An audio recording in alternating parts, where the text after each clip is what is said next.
میرے عزیزو، خداوند کے بابرکت اور جلالی نام میں، فتح مند نام میں آپ کو سلام کہتا ہوں۔ جیسا کہ آپ دیکھ رہے ہیں، آج کا جو عنوان ہے وہ قضات کی کتاب میں سے دبورہ ہے۔ دبورہ اسرائیل کی نبیہ بھی تھی اور قاضیہ بھی تھی۔ یہ میں آپ کو بتائے چلوں کہ دبورہ کے لفظی معنی شہد کی مکھی ہے، اور دوسری طرف میں آپ کو بتائے چلوں کہ قضات کی کتاب جو ہے وہ قومی مشاہیر کے کارناموں، مہموں اور ان کے جنگی مارکوں کے متعلق ہے۔ کلام مقدس میں ہم دیکھتے ہیں، یہ جو قضات کی کتاب، اس کا 4واں باب آپ اس کا مطالعہ کر سکتے ہیں۔ یہاں پر اہود بادشاہ کی وفات کے بعد ایک اور بادشاہ آیا جس کا نام یابین تھا۔ یابین ملک کنعان کا بادشاہ تھا اور یہ حصور میں سلطنت کرتا تھا۔ کلام مقدس میں لکھا ہے کہ اس کا ایک سپہ سالار تھا جو کہ بڑا ہی ظالم تھا، بڑا سنگ دل تھا، اور وہ ملک کنعان میں حروس میں رہتا تھا۔ اور کلام مقدس میں لکھا ہے کہ وہ اتنا پاورفل تھا، اتنا طاقتور تھا، اتنا ظالم تھا کہ اس کے پاس لوہے کے 900 رتھ ہر وقت جنگ کے لیے تیار رہتے تھے، اور اس وقت جنگی رتھ جو تھے لوہے کے، وہ آج آپ کسی بھی بڑے وار ایکوپمنٹ سے آپ اس کو تشبیہ دے سکتے ہیں۔ کلام مقدس میں لکھا ہے کہ وہ بڑا ظالم تھا، اور وہ ایک لمحے میں اپنی فوج کو جو اس کے مخالف آتی تھی اس کو نیست و نابود کر دیتا تھا۔ کلام مقدس میں لکھا ہے کہ ایک خدا کی نبیہ ہے، جیسا کہ میں نے اس کا نام بتایا، ان کا نام دبورہ ہے۔ یہ راما اور بیتل کے درمیان ایک کھجور کا درخت ہے جس کے نیچے یہ قیام کرتی ہیں، اور یہ بنی اسرائیل کے لوگوں کا انصاف بھی کرتی ہیں۔ یعنی خداوند ان سے یہ خدمت بھی لے رہا ہے، اور اس کے ساتھ چونکہ یہ نبیہ بھی ہیں، ان کو خدا ان سے باتیں بھی کرتا ہے، اور خداوند نے اپنا نبوتی کلام دبورہ کے اوپر ظاہر کیا، اور اس کو کہا کہ تو بنی نوئم کے بیٹے برق کو پیغام دے دے کہ وہ 10,000 مردوں کو لے کر تبور پر چڑھ جائے، اور یہاں پر خداوند چاہتا ہے کہ ملک اسرائیل کو، ملک کنعان کو فتح بخشے، اور سسرا سے ان کی جان کو بچا دے، کیونکہ سسرا کو ملک کنعان پر ظلم کرتے ہوئے 20 سال گزر چکے ہیں، اور بنی اسرائیل کا رونا خداوند کے حضور پہنچ چکا ہے۔ چنانچہ دبورہ برق کو بلاتی ہے، برق بھی خدا کا بندہ ہے، وہ اس کے پاس حاضر ہوتا ہے، اور دبورہ برق کو کہتی ہے، کیا خداوند اسرائیل کے خدا نے حکم نہیں کیا کہ تو تبور کے پہاڑ پر چڑھ جائے اور بنی نفتالی اور بنی زبلون میں سے 10,000 آدمی اپنے ساتھ لے لے، اور میں نہر کیسون پر یابین کے لشکر کے سردار سسرا کو اور اس کے رتھوں اور فوج کو تیرے پاس لاؤں گا؟ اور کلام مقدس میں لکھا ہے، اور کہ میں ان کو تیرے ہاتھ میں کر دوں گا۔ جب برق کو یہ بات نبوتی کلام کے وسیلہ سے پتہ لگتی ہے تو وہ دبورہ کو بڑی حیرت سے دیکھتا ہے، کیونکہ اس وقت سسرا کے ساتھ مقابلہ کرنا، اس کے ساتھ پنجہ زنائی کرنا موت کو دعوت دینے کے مترادف تھا۔ لہٰذا ایسے ہی کچھ شکوک اور وہموں کے نتیجے میں برق نے دبورہ سے کہا، اگر تو میرے ساتھ چلے گی تو میں جاؤں گا، پر اگر تو میرے ساتھ نہیں چلے گی تو میں نہیں جاؤں گا۔ اب یہ جو حوالہ ہے 4 باب کی 8ویں آیت کا، اس میں آپ مکمل طور پہ دیکھ سکتے ہیں کہ برق جو ہے یہ تھوڑا خوفزدہ بھی ہے اور شک بھی کر رہا ہے، کیونکہ نبوتی کلام اس کو مل رہا ہے فتح سے متعلق، جنگ سے متعلق، وہ تو مل رہا ہے دبورہ کے وسیلہ سے، اور یہ نبوتی کلام اصل میں تو خدا کا پیغام ہے جو دبورہ کی وسیلہ سے برق کو پہنچا ہے، لیکن برق جو ہے اس کے اندر خوف اور دہشت ہے، وہ اس کا 100% 100% خیال نہیں کہ ایسا ہوگا، لہذا اس نے اپنے شک اور وہم کا اظہار کر دیا کہ دبورہ کو اس نے کہا اگر تو میرے ساتھ چلے گی تو میں جاؤں گا، اور اگر تو میرے ساتھ نہیں جائے گی تو میں نہیں جاؤں گا۔ اور یہاں پر دبورہ نے اس کو ایک بہت خوبصورت بات کہی، اور میں سمجھتا ہوں کہ یہ چوتھے باب کا نچوڑ کہلایا جا سکتا ہے۔ دبورہ نے اس سے کہا میں ضرور تیرے ساتھ چلوں گی، لیکن اس سفر سے جو تو کرتا ہے تجھے کچھ عزت حاصل نہ ہوگی، کیونکہ خداوند سسرا کو ایک عورت کے ہاتھ بیچ ڈالے گا۔ یعنی یہاں پہ میں دوبارہ زور دوں گا کہ تجھے کچھ عزت حاصل نہ ہوگی، یعنی کہ برق کا تو خیال یہ ہے کہ میں جنگ کروں گا، میں ہیرو ہوں گا، لیکن دبورہ نے اس سے کہا تو یہ سفر تو ضرور کرے گا لیکن تجھے اس سے کچھ عزت حاصل نہ ہوگی، کیونکہ خداوند ایک عورت کے ہاتھ ہی اس کو بیچ ڈالے گا۔ یہ اس وقت تو یہ بات سمجھ میں نہ آئی، اور کلام مقدس میں لکھا ہے کہ دبورہ برق کے ساتھ پھر قادس کو گئی، اور خدا کے حکم کے مطابق یہ جو ہے برق یہ تبور کے پہاڑ پر 10,000 مردوں کو لے کر چڑھ گیا۔ اور اب ایسا ہوا کہ سسرا کو یہ پیغام مل گیا ہے کہ برق جو ہے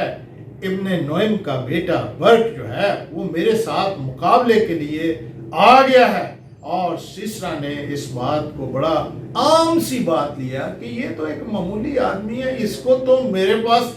جنگ لڑنے کا اتنا تجربہ ہے، میں تو اس کو بڑی آسانی کے ساتھ شکست دے دوں گا۔ اور کلام مقدس میں لکھا ہے کہ سسرا نے اپنی فوج کو تیار کیا اور 900 رتھ لے کر نہر کیسون کے پاس پہنچ گیا، اور یعنی نہر کیسون کا جو علاقہ ہے یہ اس وقت ایک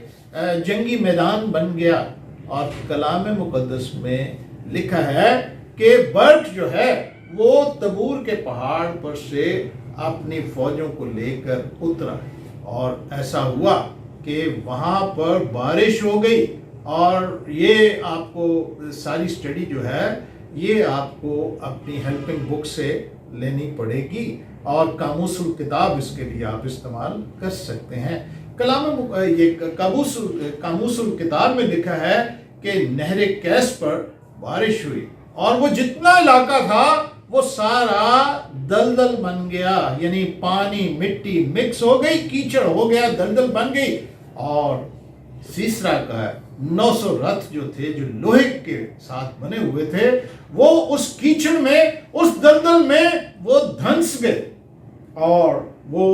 900 رتھ جن پر وہ غرور کرتا تھا، اپنی فتح کے لیے ان کو بڑا ضروری خیال کرتا تھا، وہ پانی میں، مٹی میں، دلدل میں وہ دھنس گئے اور وہ بالکل نکارہ ہو گئے۔ اور کلام مقدس میں لکھا ہے کہ یہ برق جو ہے تبور کے پہاڑ سے جب نیچے اتر آیا، تو جیسا کہ آپ یہ حوالہ دیکھ سکتے ہیں قضات کی کتاب اس کا 4واں باب اس کی 14ویں آیت، اس میں لکھا ہے تب دبورہ نے برق سے کہا کہ اٹھ،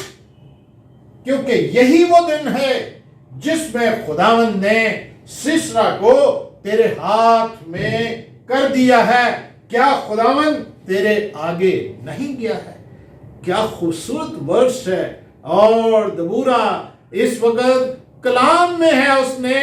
خدا کا کلام بھی اس کو یاد دلا دیا ہے، کیا خداوند تیرے آگے نہیں گیا ہے۔ اور یہ برق کے لیے ایک بڑی طاقت والی بات تھی کہ ایک نبیہ نے، ایک قاضیہ نے اس کو خدا کی طرف سے حوصلہ دے دیا ہے، کیا خداوند تیرے آگے نہیں گیا ہے۔ اور اب یہ جنگ ہوئی، اس میدان جنگ میں یعنی نہر کیسون کا علاقہ، یہاں پر جنگ ہوئی اور سسرا کو شکست فاش ہوئی، اور خدا کے بندہ برق نے سسرا اور اس کی فوج کو بڑی بری طرح مارا۔ اب حالات یہ ہیں کہ سسرا جو ہے وہ بڑا ڈر گیا، بڑا خوف زدہ ہے، اور اس نے اب اپنی جان بچانے میں اپنی عافیت سمجھی، اور وہ گھوڑے سے اتر کر وہ بھاگنا شروع ہو گیا ہے، جبکہ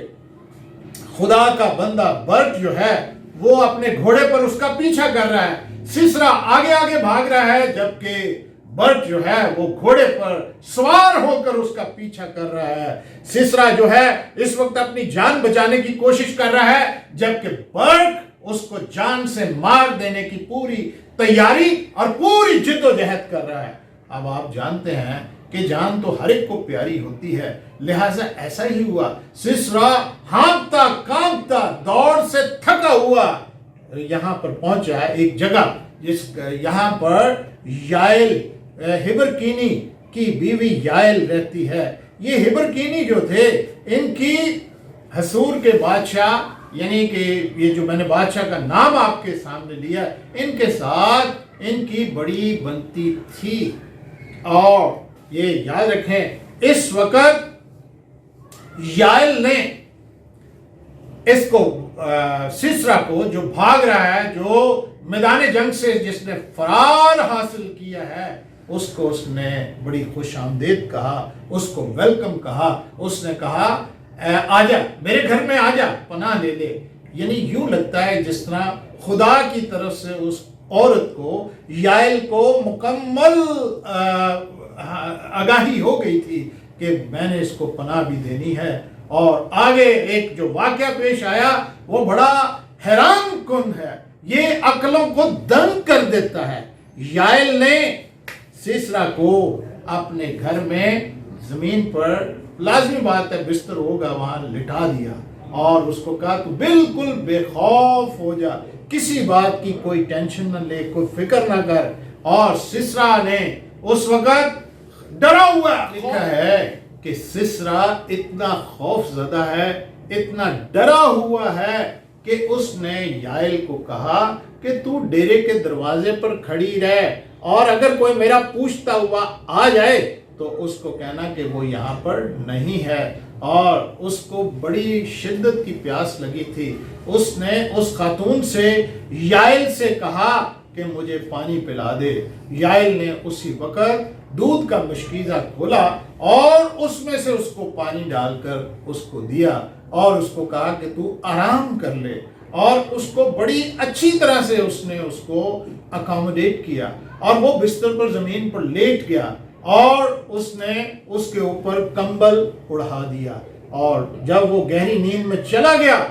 تھکا ہوا تھا، بڑی جنگ کر کے وہ بہت تھکا تھا، بھاگا بھی ہوا تھا، خوف بھی تھا، اس کے نروس پریشر سارا تھا، اس کی نروس کھچی ہوئی تھی، اور وہ لیٹتے ہی تھوڑی دیر بعد وہ سو گیا۔ اب یائل نے اپنا کام شروع کیا، اس نے ایک بڑی میخ لی، جو میخ آپ سمجھ سکتے ہیں، ایک لمبا کیل، جو جس سے میرے خیال میں جس سے شامیانے جو ہیں وہ بھی گاڑے جاتے ہیں، یہ لوہے کی ایک بہت بڑی میخ ہے، اور اس نے میخ چو لیا، اور جب وہ کروٹ کے بل لیٹا تھا، اس نے اس کی کن پٹی پر وہ میخ رکھ کر میخ چو کے ساتھ اس نے زور سے زنگ لگائی، اور وہ میخ اس کی کھوپڑی کو پار کرتی ہوئی زمین میں دھنس گئی، اور وہ تھوڑی ہی دیر میں سسرا جو تھا وہ جان کی بازی ہار گیا۔ اور اب دوسری طرف یہ سین ہے کہ برق جو ہے سسرا کا پیچھا کرتا کرتا اس گھر میں پہنچا جو یائل کا گھر ہے۔ اس نے کہا کیا یہاں پر سسرا آیا ہے؟ یائل نے اس کو جواب دیا ہاں سسرا یہاں پر ہے، لیکن وہ بے ہوش ہو کر مر گیا ہے، اور وہ اس کو لے کر آئی، اور برق نے اس کو دیکھا تو وہ مرا پڑا ہے، اور میخ اس کی کن پٹیوں میں ہے۔ اور سو خدا نے اس دن کنعان کے بادشاہ یابین کو بنی اسرائیل کے سامنے نیچا دکھا دیا، یعنی کہ یوں سمجھ لیں ملک کنعان کو، یابین بادشاہ کو، سسرا